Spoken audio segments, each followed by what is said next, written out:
Welcome to Inside the Newsroom. My name is Mindy Marquez, and I'm the executive editor of the Miami Herald. Today I'm sitting with Scott Cunningham, who is one of the founders of Oh Miami. That's a month-long series of events designed around National Poetry Month, which is April. And the idea is to make sure that millions of South Floridians encounter at least one poem sometime during National Poetry Month. So Scott, tell me about your own personal connection to poetry. Well, I'm a poet. I went to graduate school for poetry.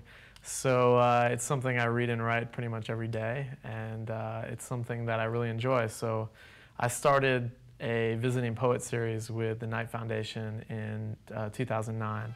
And so the festival is kind of an outgrowth of that. It's taking what we were doing with poetry events on a smaller scale and basically trying to make it as big as possible.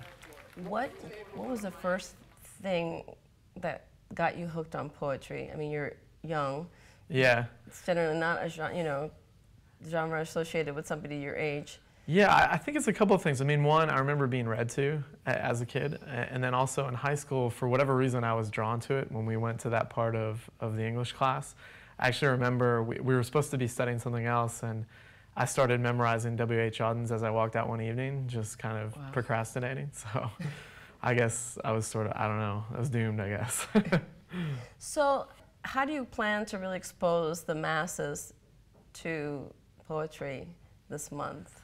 You have some pretty big plans. Yeah, overall, basically what our idea was to take anyone who would be interested in a cultural event, but not necessarily a poetry reading, and try to target them in one way or another.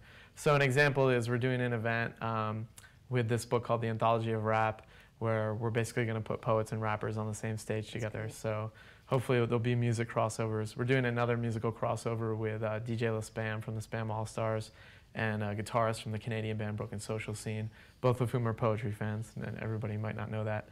And then in terms of film, we're doing a partnership with O Cinema in Wynwood, where we're going to be showing basically poetry trailers throughout the month before their films. So all kinds of different genres. I think pretty much any kind of genre we found some sort of crossover in order to basically expose what is already a cultural audience to poetry. So I recall a few months ago when LeBron James became a Miamian. Yeah, a great day. We had a LeBron James poetry contest. And I will tell you up front that I was probably a little bit skeptical when I first heard the idea personally. I think a lot of people were. But then you got 1,000 entries. So how do you explain that? Well, I think it's two things. I mean, one, LeBron, especially at that time, was a very polarizing figure. So he was one of the hot topics, period, in the news. But then I think also people really like poetry when it's made accessible to them, or it's on a topic that they have some sort of opinion about. I mean, sports is really no different. I mean, I'm a sports fan, but I don't care about high school basketball in Montana. So it's, I care about Miami Heat basketball because that's where I live, and that's my team. So, and I think poetry is the same thing. If you make the topic relevant to people, all of a sudden they become interested in it. And so I spent many times in my career actually politely telling readers that we don't publish poetry. And now I'm going to have to break that rule in April, because we are actually going to be taking submissions on often used types of poetry as part of what you're doing. So tell me a little bit about what that would look like as a poem off of a news event. Sure. Okay, so I did one real quickly for you guys. So this was a story that ran, I think it was today or yesterday, where someone was fishing in the Keys and a manta ray came out of the water and landed on them. And luckily no one was hurt. But I think in light of some of the other news stories we've heard about rays, which I'll mention in the poem, potentially dangerous. So I wrote a haiku about it, and the contest is a haiku contest, so it has to be the 5-7-5 arrangement that you're probably familiar with from high school. So it goes, watch out, boaters. The rays already got Steve. So make nice or wear long sleeves. That's good.